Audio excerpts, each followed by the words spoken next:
আসসালামু আলাইকুম। Hello everyone, আশা করি আপনারা সবাই ভালো আছেন।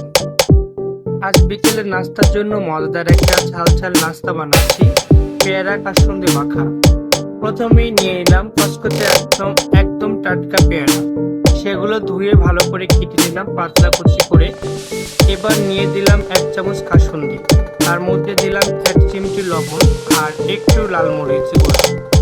ঘ্রাণটা একেবারে জোর। এবার 1 চামচ সরিষার তেল দিয়ে দিলাম, ঝাঁঝালো একটা ঘ্রাণ ছড়িয়ে পড়লো পুরো রান্নাঘরে। সব উপকরণ একসাথে মিশিয়ে হাতে করে ভালোভাবে মেখে নিলাম, যেন প্রতিটা টুকরোতে মশলা লেগে থাকে।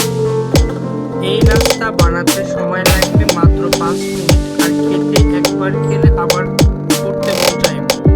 তুমি চাইলে এর সাথে একটু ভাজা মুড়ি মিশিয়ে খেতে পারো, স্বাদ হবে আরো চটপটে। চলে গেলাম আমিও খেতে। তোমরা কমেন্ট করো, জানাও কেমন লাগলো রেসিপি। ভালো লাগলে সবাই পাশে থাকবেন।